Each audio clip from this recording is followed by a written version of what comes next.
Welcome to RSTP of pets. நான் அந்த cocktail பறந்து போனோன்னையும் இன்னொரு ஐடியா பண்ணியிருக்கேன். இந்த மாதிரி ஒரு சாரி எடுத்து இந்த மாதிரி வந்துட்டு கேட் மாதிரி பண்ணி வச்சுருக்கேன். இந்த சைடு கீழே கொஞ்சம் கேப் இருக்குது, அதையும் அடைச்சிருந்தேன். இனி இப்படி வாங்க உள்ளே போகலாம். அதுக்குள்ளே ஒரு சின்ன கேட் மாதிரி ஒரு 3 லாக் இருக்கும். இப்போ கம்மி ஃபஸ்ட்டு இது ஒன்று, இப்படி செகண்டு இது ஒன்று,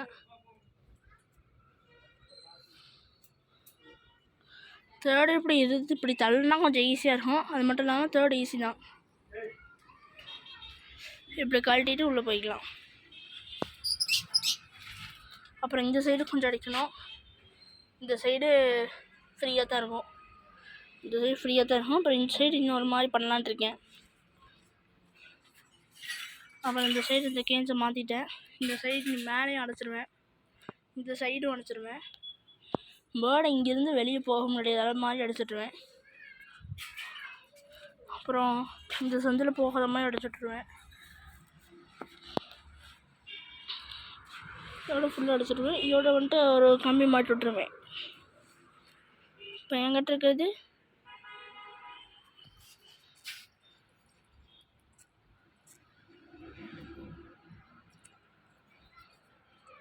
பட்டுவும் காக்டெயிலும் இந்த ஒன்று தான் இருக்குது. அது அந்த பேர் இல்லாமல் ஒரு மாதிரி ஆயிடுச்சு. இங்கே சாப்பிடவே இல்லை. 3 நாளாக சாப்பிடல. வச்ச தீனி எல்லாம் அப்படியே தான் இருக்குது. எல்லாமே ஒரு மாதிரி இதுவும் செத்துரும் போல் இருக்குது. அந்த மாதிரி தான் ஆச்சு. கூடி சீக்கிரம் நான் பேர் தேடி வைக்கிறேன், கிடச்சிரும். அப்புறம் இதாக இருக்கு. அதுக்கப்புறம் வேறு பறவை காய்ச்சல் வேறு பரவுது. அதனால் பறவை காய்ச்சல் முடிஞ்சதுக்கப்புறம் பேர் காக்டெயிலெலாம் எடுத்துக்கலான்ட்டு.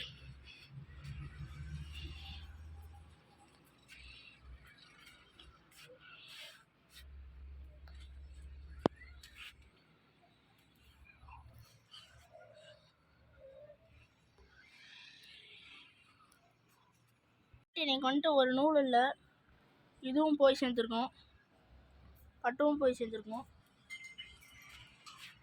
நான் வந்துட்டு இந்த இடத்துல ஒரு ஃபோட்டோ ஒன்று வச்சுருந்தேன்.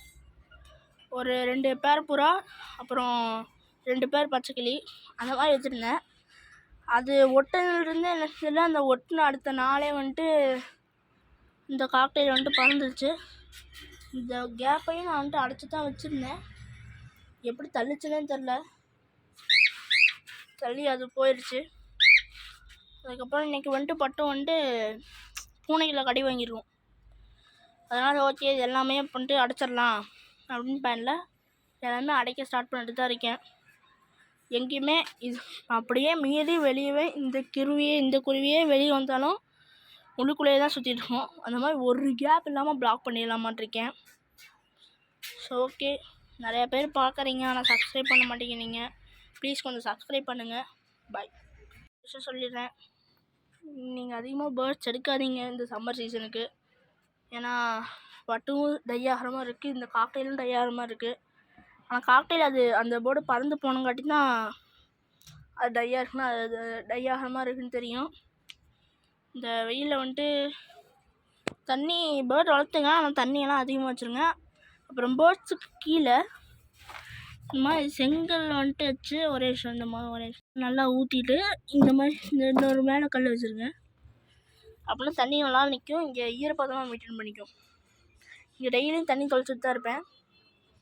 ஸோ ஓகே ஃப்ரெண்ட்ஸ், நான் ஃபுல் செட்டப் கவர் பண்ணிட்டு உங்கள்கிட்ட காமிக்கிறேன். பாய்.